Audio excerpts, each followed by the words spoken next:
is up, everyone? Welcome to the Political Spectrum podcast. For those of you who don't know, we are a podcast that collects people with different political beliefs on the political spectrum, gathers them together to talk about recent news, politics, etc.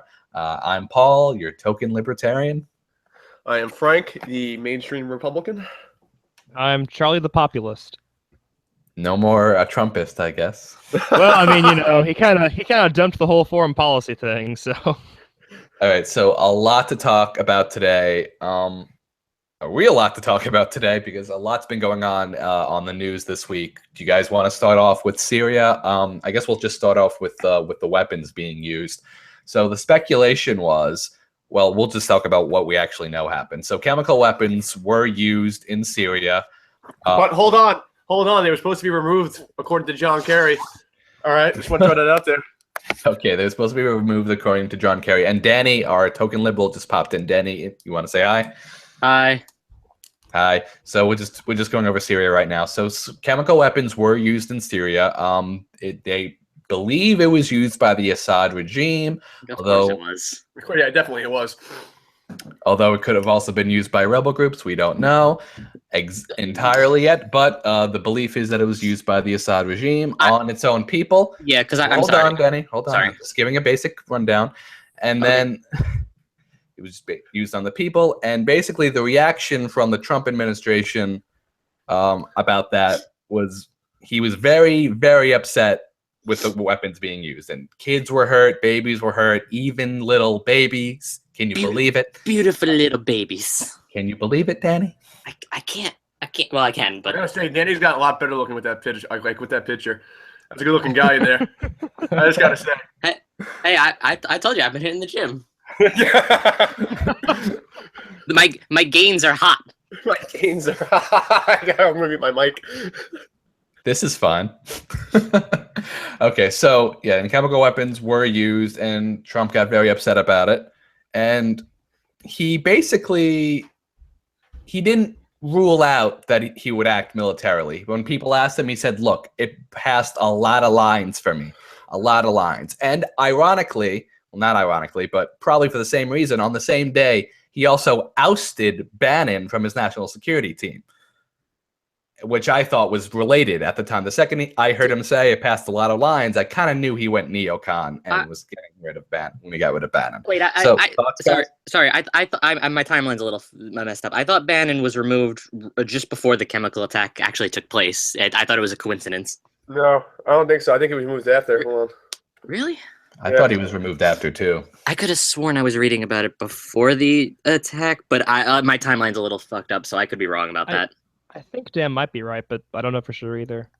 Because he could have heard about it before we did. Well, my understand. Well, I mean, maybe I forget. Where did I read it? The attack was on a Tuesday. When did Bannon get removed? Hold on. More examples that the deep state was responsible for the attack, and Trump knew it beforehand.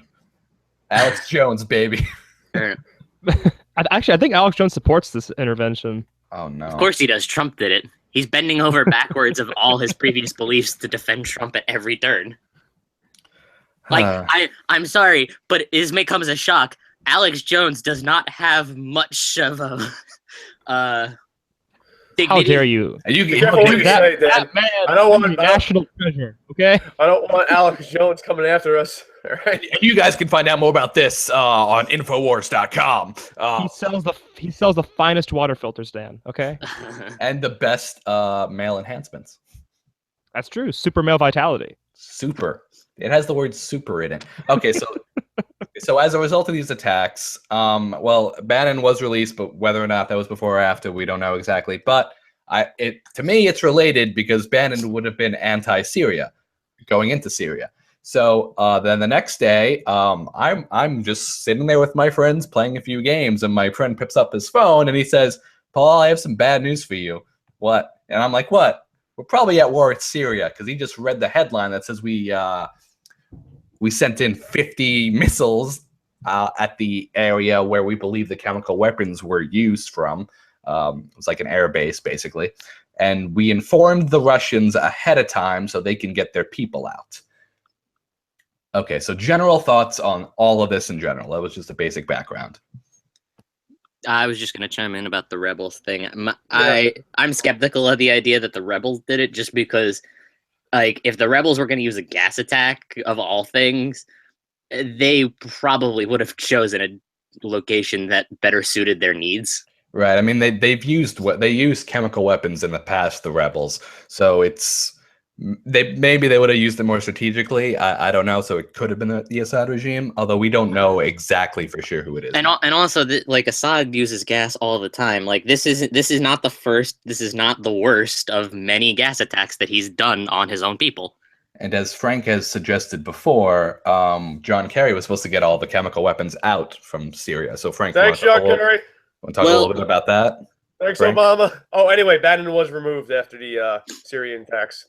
He was removed on April 5th. I think the attacks happened on Tuesday. So, Okay. Yeah. Anyway, about the John Kerry thing, I think that was part of the 2013 after. Was that before Obama said the line in the sand? It was after, like, the last time we said Assad used gas attacks, and he didn't in that case. Okay. Yeah, he did it in that case. That was the rebels. Yeah. Well, the thing with the removing the weapons was the enforcement was being handled by the Russians. We reached a sort of agreement with them that they would deal with removing the weapons. So there's a lot of questions as to what exactly, whether the Russians let him keep some, or if Assad duped them a little. There's a lot of people wondering what's going on behind the scenes there. I know Tillerson's going to Russia to demand that Putin stop backing Assad. Not sure when. Yeah, that meeting will go well. Well, I mean, it's better than like doing what Obama did and just forgetting about the whole Syria thing. Let Russians do it. At least Trump's trying to do something. Have Russia handle it.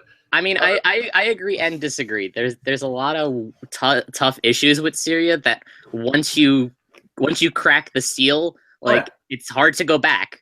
Like, you can shit on Obama's policy in Syria all you want, and I have my problems with it too.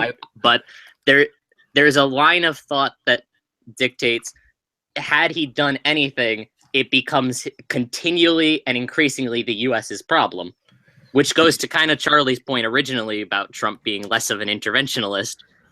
But now here we are. And the interesting thing with this attack is that at the time of the attack, Assad was in a really, really good position. Trump just took power, so because Trump was in power, it didn't look like we were going to intervene in Syria anymore. And then it looks like peace talks were beginning to talk. So that's why some people are skeptical on thinking it was Assad that used this chemical weapons, and maybe it was used by another group trying to facilitate. Well, maybe he. Can I chime in here? Or? Yeah, Charlie, go ahead. Yeah, that's fine. So I guess the way I see it here, there are basically three possibilities, right? Like, one is that Assad did it. One is the alternative story being put out by him and by the Russians, that, like, it was a conventional strike that, like, cracked some sarin containers the rebels had, and the third is that it was some kind of false flag. I think the first two are more likely than the third one, but I'm a little confused as to why any of these three demand our intervention. Like, for once, Dan and I agree here. Obama was wise to keep us out.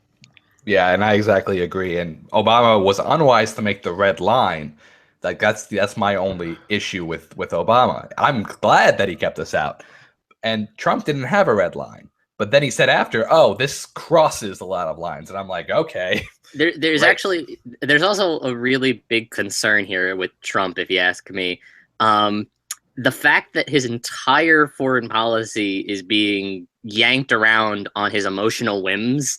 Like, he sees the pictures in Syria with the children dying, and I totally can understand his emotional reaction. Like, the fact, honestly, to be perfectly honest, the fact that he had an emotional reaction to that, I find at least a little heartening. I would like him to have a similar reaction to refugees, but that's besides this specific point. But we'll fight later. We'll fight later about that. I know. I'm just saying. It is nice to know he is not just totally going off of the contrived talking points that he set out in the campaign. The fact that he's moving around them a little and not just blindly sticking to them, I find encouraging. What I don't find encouraging on the other end of that is just totally 180 in the span of 3 days. Like, it's not a complete 180. He's not doing regime change. He's just acting out as, I guess, because of how disgusting and awful it was, which is everybody was pushing him for to do. I mean, Chuck Schumer and Nancy Pelosi supported it. Clinton, a few hours ago, before he did it, said she would have done. So, I mean, it's a whole, I think majority opinion was that he should have done this, and he followed it. Right, exactly. And here's the international reaction to it. All the European mainstream leaders are supporting Trump's attack on Syria. Even that bastard child in Canada, Cuba. Yeah, he supported it because they believe that Assad was violating international law. But again, we don't know if it was Assad's fault. Even it's probably most likely Assad's fault. Well, Dan's right. That this is so obviously just like a blatant emotional reaction. Like we literally have Nikki Haley holding up pictures of dead children to justify that's her argument. That's her logical reasoned argument for declaring an act of war on a country. Yeah, and it's just staggering. And also, here's the thing: if we were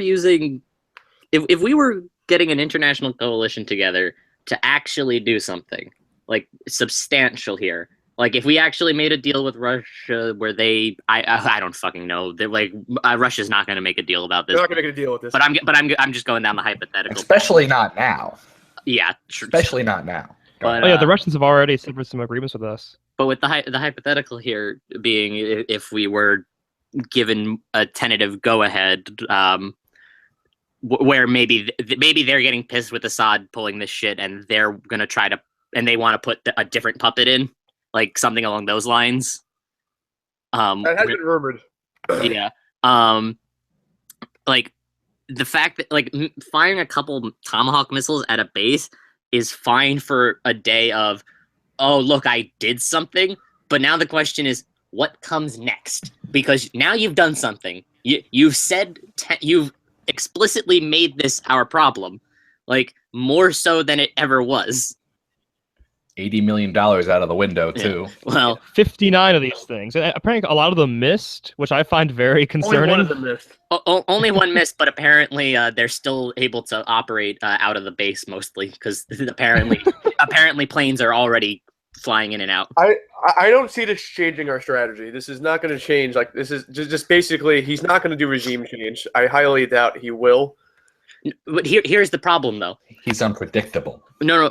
Here's the problem. It's not that it has to be a regime change, but he's tentatively said, if you perform this kind of attack, we retaliate.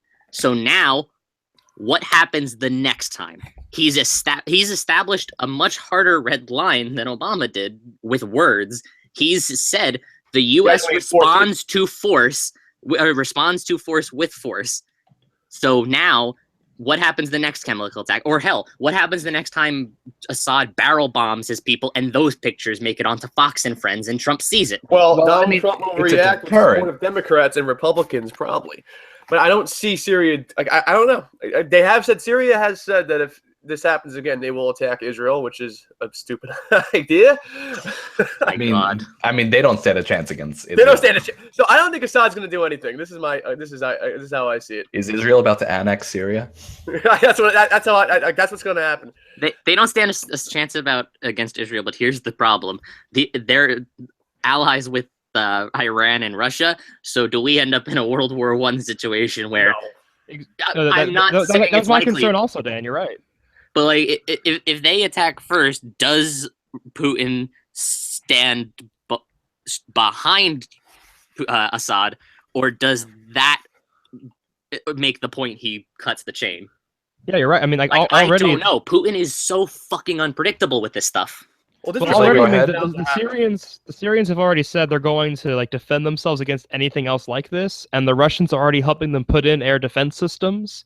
This could go south very quickly and in a very bad way. And also, Russia already canceled its deal with America. Charlie was mentioning a little bit about this, about the agreements before, that they can now technically attack our attack us if we wanted to in the area. So they canceled that agreement. And they've stopped coordinating with us. So now it's going to be harder for us to actually hit ISIS, who are the people we should really be fighting, not Assad. How long until we have a no-fly zone in Syria? How long? Can we just pick an enemy? Can we please just pick an enemy and fight them, please? I pick Hillary. I second the motion. I wonder, like, I really do wonder if Hillary was president, would she be dealing with a lot of pushback? Because it was kind of funny. A lot of Democrats were calling Trump a dictator, and I just started laughing. Like the anti-war left was coming out of their hibernation. Hibernation, dude. They've been up my ass for 8 years. Fuck off. I have not. You're part of. You're like deep in the left, but I haven't noticed any of them in the mainstream. Dude, now they're coming out. Dude, I've actually seen a lot of Democrat support from this. Did you? Well, yeah, but I'm saying, did you pay attention to the Democratic primary? Like, the moment anyone who voted for Iraq comes out, they lose their fucking minds. Like, well, that's only during the primaries, but when Obama was using drone strikes out Libya, I'm saying that's when they're vocal. But dude, if you trust me, they've been hating on Obama plenty. I mean, the liberal news, they weren't so anti this Syria thing either. I watched Chris Matthews. They were pro-Trump all of a sudden. I watched Chris Matthews and everybody else on MSNBC attacking Trump, not doing anything for children being killed, and then the next day they were like, "Oh my god." aside from Maddow and probably Chris Hayes, MSNBC is pretty establishment Democrat though. Right, so they're neocons, so they support this. Yeah, without doubt. Mostly.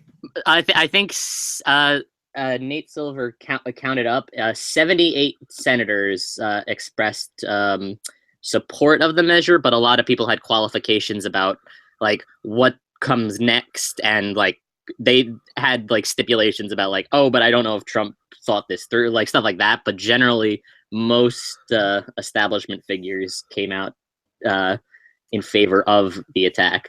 And let's talk about the legality of this attack. So they passed a bill in 2001. Obviously, we can still use that. Well, we have the War Powers Act, which should allow him to act unilaterally for 60 to 90 days, if I'm understanding correctly, right, Frank? And he has a lot of precedent to do this from his predecessor, but yeah.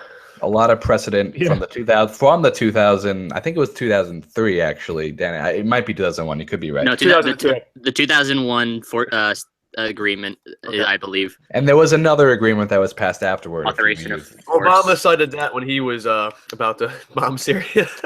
He was going to utilize that. But yeah. Right. So it's all just so unnecessary.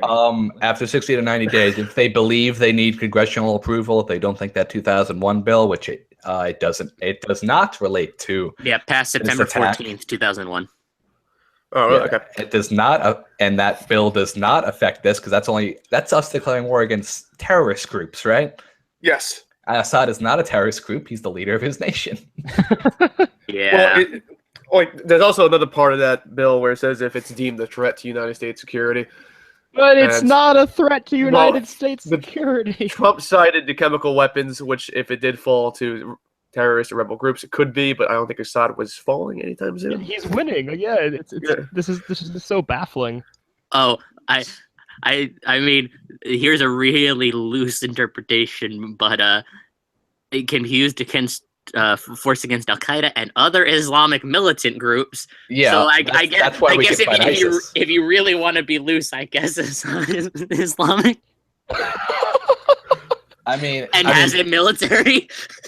It's that line that allows us to fight ISIS right now. But Assad isn't a terrorist group that's affiliated with Al Qaeda. All right. Well, I mean, they are in the sense that they're fighting them. So, how did the rebel groups get the chemical weapons in the first place? They probably captured them. From they Assad. got some from the Saudis. Yeah, from Saudis. Yeah. Okay, I thought they captured from Assad.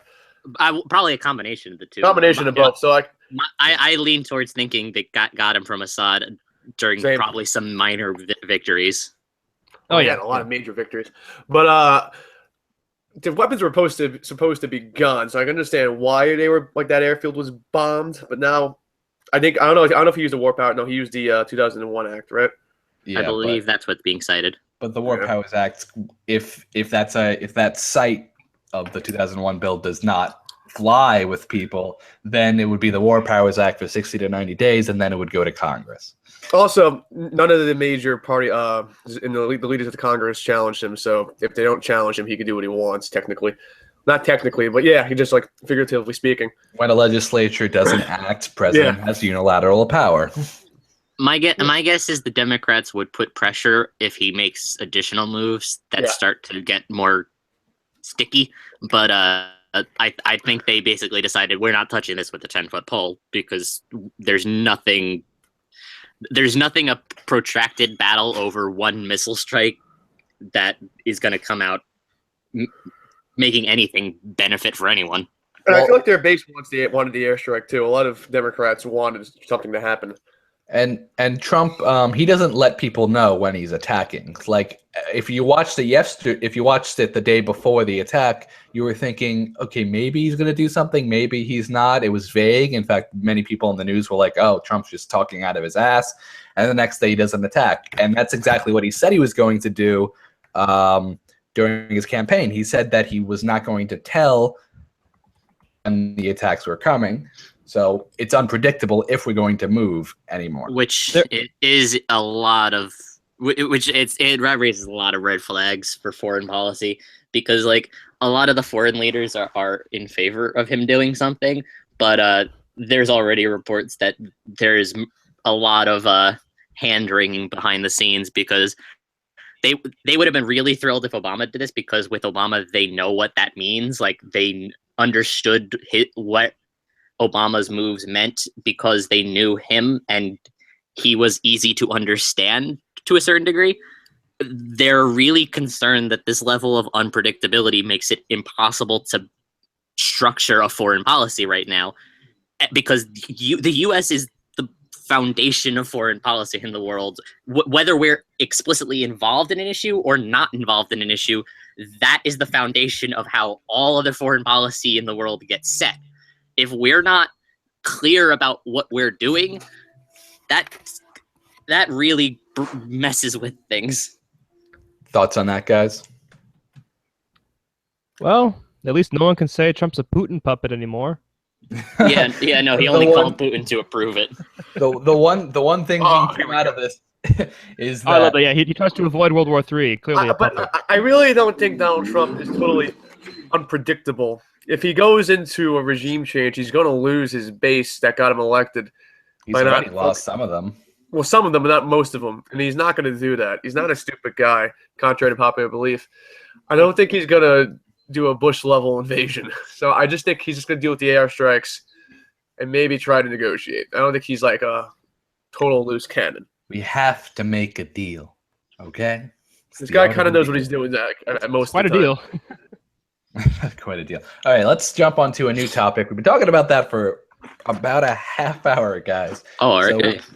I do have to get off, guys. It's about 1:30 here. All right, Charlie. We'll see you later, man. And we'll make this a short. We'll make this a shorter video because I know we all have things to do today. Sweet. I'll try to be on next time. Okay. Bye, guys. Okay. Bye. Bye. Take care, Charlie. All right, so the next thing we're going to be talking about is Neil Gorsuch and how he finally got accepted to the Supreme Court after Republicans went nuclear. So basically what happened was they basically had these hearings for him for a very, very long time, where Democrats berated him on things that were pretty much useless.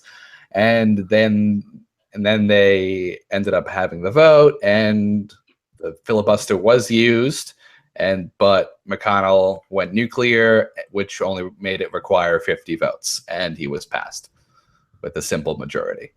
51, I believe. Maybe 51, right? 51, 52. I don't know the exact number, but he was passed in. Yeah, he was passed by 54. Yeah. So now we have our 9th Supreme Court justice, which means that a lot of new decisions are going to be made in the Supreme Court, because anything that was a 4-4 decision is basically going to be popping in, and he'll be the deciding factor. So, assuming it comes back to the court, it has to be brought back first. They can't just go and re-rule on stuff they've ruled on unless another case comes up. Even if it's 4-4. Yeah, because the ruling stands until a new case is brought. What is the ruling? Whatever the ruling was. A 4-4 decision can either mean the the lower court stands, or it means the court says come back to us again some other time. Oh. It could mean a lot of things. There's a reason we don't usually like even splits. The Supreme Court's not really built to deal with an even split. Fair enough. So now we do have a 9th Supreme Court justice, so we won't get any more even splits. So for better or for worse, obviously for better, in my opinion. So thoughts on the way it was done? Frank, you want to start, and then Danny, you can go. Totally support it. So I'll say more than that. I supported the nuclear action because I don't understand why the Democrats were rallying around trying to stop him from getting in. It seemed better to spend their political capital and other, I guess, resources if, say, when Ginsburg dies or retires, or Breyer, or maybe when Kennedy retires, which he has hinted at, and they would have had a better fight, and they could have probably worked something out. But this was Bullshit. a seat. I'm not finished yet. This was a seat to replace Antonin Scalia. And I know they're arguing about Garland, but I think what the Republicans did was more merciful, because if Garland got in, he would be subjected to the same bullshit Gorsuch got subjected to, but not get on the court. So I just yeah, exactly. I really don't understand the logic here, but maybe Dan can help me out here. If they held a vote for Garland, he would not have been voted in. He would have been subjected to a lot of bullshit like Gorsuch was, and not got on the court because they didn't have the majority. Danny, go ahead. And believe me, they were not going to pass him.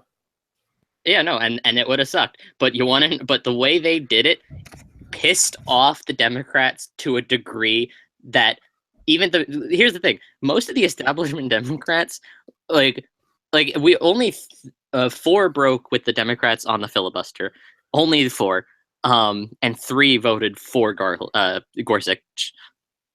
A couple more probably would have gone along with it had it not been for how they treated Garland, because even the more moderate Democrats who were more inclined to be okay with it, they were fucking incensed by this.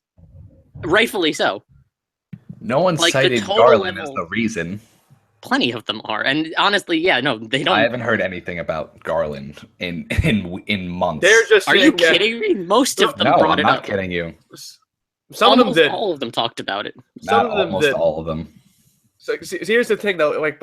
He wasn't gonna get confirmed. He was gonna be subjected to the same shit. This was just. They're just using that. They're using Garland as an excuse to not get Gorsuch on, and it's such a joke. Their base is just against another conservative getting on a conservative judge, even though he's voted with his peers, I think more than 90% of the time, just because 99%. Yeah, 99%. Just because they don't want Trump to get anything done or have any picks, Trump to pick any judges. It's just ridiculous. And now, when Ginsburg goes or fucking Breyer, they just wasted their chance because they could have had a better political fight over Ginsburg or Breyer or definitely Kennedy, because he's a swing vote. I'm sorry. Here's the thing. The argument that the conservatives would have been more merciful when the opportunity presented itself to replace a liberal is ridiculous. I'm concerned Ted Cruz will kill Ginsburg himself just to get the chance to put someone in that seat. No. But it would be less liberal than Ginsburg, but I think they would still put in a liberal to replace it. There were many moderate Republicans that did not want to do this, and Ted Cruz is on the outside of that. But just the fact that they were just bringing up bogus charges against Gorsuch and wouldn't vote for him because of Garland is ridiculous. Even though he was approved by majority of Democrats and Republicans on the appellate, he has one of the highest ratings on from the bar, and it's just insane. This is interesting because you're also describing Merrick Garland. He wasn't given a vote. Exactly. But you know what? I take back what I said. If Garland was giving a vote, he would have gotten confirmed. That's what I believe. He would have gotten confirmed, and that's why they didn't allow a vote. Well, there was a report, and I think it was confirmed that Orrin Hatch had told Merrick Garland, had Hillary won, because at that point they assumed she was, he would have voted for him, because Orrin Hatch was basically just going along with this partisan bullshit. And now it's like, oh, okay. We get So hold on. Now, would you have an equally like so? Say if like the like this was flipped, if Harry Reid was a majority leader and Ginsburg was dead, would you support like a guy like Gorsuch replacing her? What, like on a straight up or down vote? Yeah, straight up or down. I'd be pissed. I wouldn't support it, but I wouldn't be like as incensed as I am about Garland. So that'd be a no. Okay. See, that's why, because if Harry Reid was in charge, he would have did the same thing. Even Biden and Harry Reid have threatened to use the nuclear option. I mean, it's just insane. True. So that the fact that people are attacking conservatives for playing politics, even though Democrats were doing it first with George W. Bush and his appellate appointees, is a crock of shit. True. Oh God! Go look up how they. It's such a double. Dan, it's a double standard. It's a double standard in a lot of ways, yes. But the record-breaking obstruction started under Clinton, with the Republicans blocking his court appointees. Well, it really started with Bork, if you really want to go back. But when they actually turned getting borked into a verb. That's yeah. Okay. Wow. We'll see how. Like I really think using a nuclear option. I really think they should go back to 60. So I think no, it's dead. Like I know you don't go backwards from this, because here's the thing: if it looks like the Democrats are going to take the majority again, and they make any moves like, oh, we should put the filibuster, but like Democrats are going to break it the first fucking day. Because it's over. Like, I don't blame them there. Like, theoretically, I really wish it was 60 and they can work stuff out, but now it's going to turn into like a partisan battle over everything. So I guess the legislature is actually going to start voting for things again. So things are actually going to get passed through. So maybe Congress can actually do its job. That'd be an interesting change. The legislative filibuster still exists. Yeah, that does. That's true. I hope that doesn't get torn out. The Republicans would never tear it up. They would literally wither away and die without it, because that's 90% of how they do anything in Congress. Yeah, Rand Paul would cry, and I love Rand Paul's filibusters. So if Rand Paul didn't have the filibuster, he'd have absolutely no fame or really any reason to be in Congress. Oh shit! Shots fired. He'd still have fame. I know. I'm kidding. I'm just saying that's 90% of what he does from my understanding. From your understanding. I'm teasing him. Okay. But I don't know what's gonna happen because I know Anthony Kennedy has and he's a good friend of Trump, has hinted that he wants to retire or may retire. So this is gonna be interesting. And I know there's more conservative judges than Neil Gorsuch out there, because there's a brother of Mike Lee and a few other people. And God help you if Ted Cruz gets on the Supreme Court, Dan. I would love Ted Cruz to be on the Supreme Court. He I'm just saying. Holds the originalist position, so. Because I would actually, I would know how I feel about that. That's a possibility. I don't mind. Like, listen, Ted. I voted for Ted in the primaries. Did you really? I thought you voted for Kasich. I who? I voted for Kasich. No, you voted for Kasich. Why the fuck would I vote for Kasich? He's that establishment hack. I wanted to vote for Rand Paul, but Ted Cruz was I had to vote for the lesser of, I guess, 4 evils, because Ben Carson was still technically on the fucking list. Oh, right. Yeah, I remember that. I remember I took a picture of that. I want nothing more out of 2018 than Ted Cruz to lose his Senate seat. I literally don't care what happens for almost any other seat. Dan will actually go to Texas, commit voter fraud to help. No, but I'll go to Texas and campaign like a motherfucker. You've heard it here first. Danny's going to Texas. Do I smell road trip? All right. Anyway, let's jump into our next topic. We'll try to keep this topic short, and we'll make this our last one because I gotta go. I know Frank's gotta go. Let's talk about healthcare. We'll keep it short and just talk about the more recent developments. So basically, Trump, Ryan and Trump put together a shitty bill. The shitty bill was not even given a vote because it didn't have support from conservative Republicans, and didn't have support from any Democrats either, because why the fuck would it? And Trump, and they lost that political battle. And now Ryan is the one technically facing the most political hit for it, although Trump's approval rating took a knock. Oh yeah. Yeah. Trump's approval rating is straddling Bush post-Katrina levels. Yeah. We'll see after the Syria thing. I'm not gonna lie, like his approval ratings going in wasn't so good, but he got elected, and so I guess the same with Hillary. So we'll see what happens in a few years. Yeah, but it's different between I approve of this person, but I'll vote for them, like it was with him in the campaign. It's a lot different than I don't think he's doing a good job as president. We'll see who the Democrats nominate. That's true. So Hillary, come back. Although Trump did suggest recently with the healthcare thing that they were willing to try again, and I know he even had a meeting with Rand Paul recently about it. And he says that he's optimistic, so maybe there's going to be a new bill that's going to be introduced in the upcoming few weeks. Trump, at the time when the bill wasn't passed, or the bill wasn't put to a vote, he said that Obamacare is going to stay in place. But I guess since then, his opinion might have changed. I don't know. He might have just been upset about it at the time, and now knows he has to work more with the other side.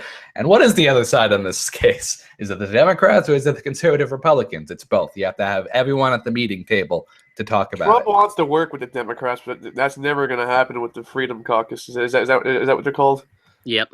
Yeah. Freedom Caucus. Well, let's be perfectly honest. The only way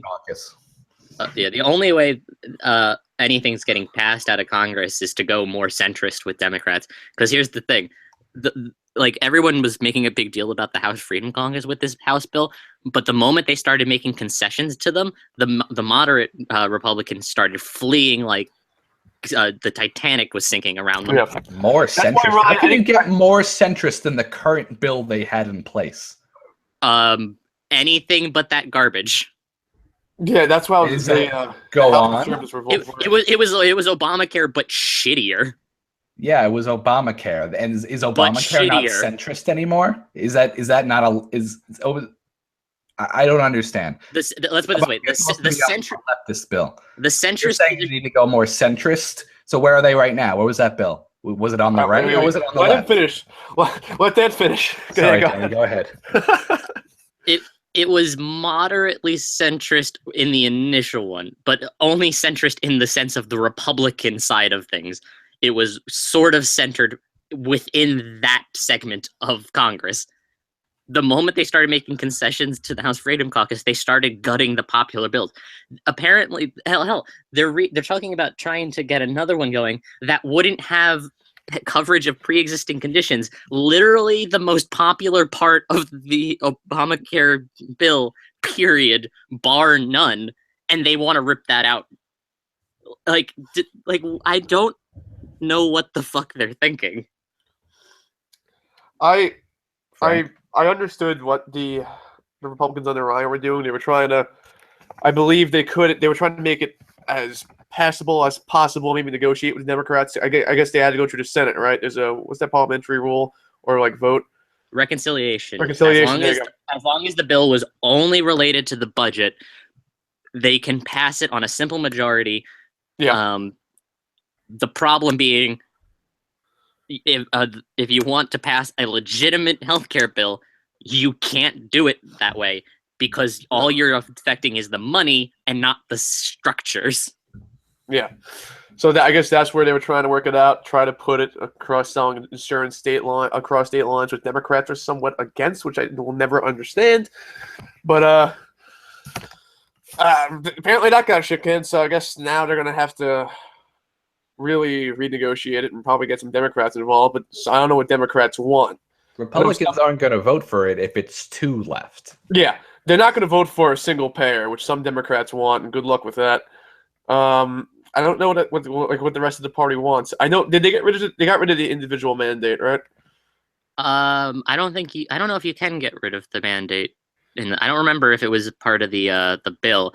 But there is talk that there are ways Trump might sabotage Obamacare with executive authority, and one of those ways is to not particularly enforce the mandate. I think he already did it. Yeah, he may stop. Yeah, I think he already said he's not going to fine people for not getting insurance. Yeah, he said he wasn't going to fine people, which is a good thing. So because we don't want therefore- people fined for fucking not having healthcare. It's Obamacare may actually implode, which is a problem. Yeah, because they're not gonna really walk away from that one popular if they do that. Maybe not, but I would prefer if they fixed it, because even if it does implode and hurts the Democrats, it's going to hurt everybody because the money being wasted. That's Right. I mean, Obamacare is going to implode. I mean, it's inevitable, and especially with Trump passing that executive order, it's not a good situation that we're in right now. But no side is going to pass a bill. No side is going to pass a bill. Let a bill be passed. So we're stuck in this fucking quagmire right now, where we have to stick with what we got, and it's bullshit, because it's not going to work, and it's only going to hurt Americans, and that's because both sides are too headstruck to do anything. And it's not even just two sides; it's more like four sides. It's the socialist left, it's the establishment left, the establishment right, and the conservative right. We have there's so many factions, and they all want different things, and nothing's going to get passed. I mean, what else is new, right? A legislator not doing their job. Well, I agree. Part of the problem for the Republicans is with the Democrats. The reason they were able to get this done in 2010 was the Democratic Party have been beating the drum of better healthcare in America for 60 fucking years, and they've had goals and ambitions and policy, and they passionately believe in this. The Republicans have had no idea what they believe in with healthcare. They believe it's not the government's place. But they believe, this stuff's popular. Like they're a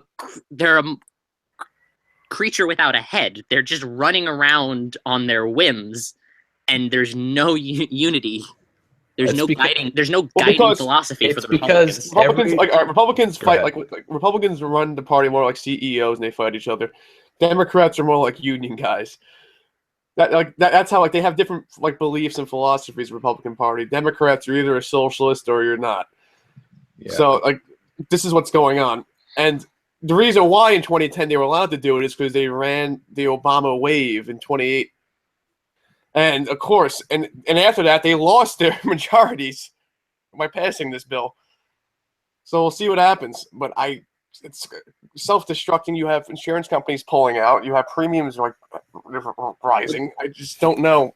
And I don't think a single payer is the best way to go. The Republican Party is made up of a lot more factions than the Democrat Party. That's for sure. And everyone in Congress is technically their own individual, so they all have their own individual beliefs. So there's not going to be a collective belief. There's at least four factions, and then everyone else has their own individual specific beliefs as well. I mean, that's just the way. What I mean, but the difference between the Democrats on healthcare and the Republicans on healthcare is there are a wide range of what people in the Democratic Party believe qualifies as improvement on healthcare, but they all fall under the umbrella of we need to do more.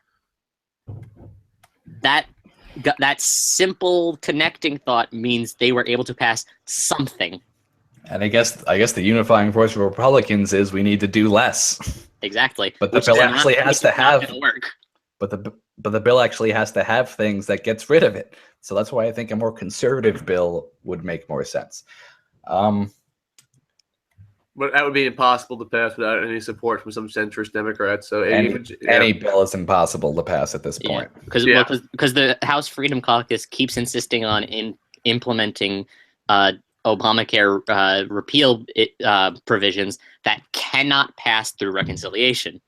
They would not qualify to pass in that process, making the bill void. Okay, so we've been going for about 50 minutes right now. I wanted to talk about rice, but I feel like that's going to be a long conversation. I don't even get why this is I'm confused as to why this is a whole conspiracy theory. I did not do any reading about it, so I have no idea. All right, fair enough. We'll save that for. Let's save this is he going to testify or not? We'll see. I don't think so. I don't think there's anything to testify about. Well, you're wrong about that, but we'll talk about that next week. We'll talk about why that's the case next week. All right. Signing off. Signing off. All right.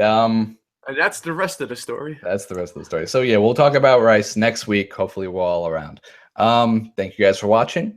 This has been the Political Spectrum podcast with Paul and Frank. We'll see you in 3 weeks, hopefully sooner.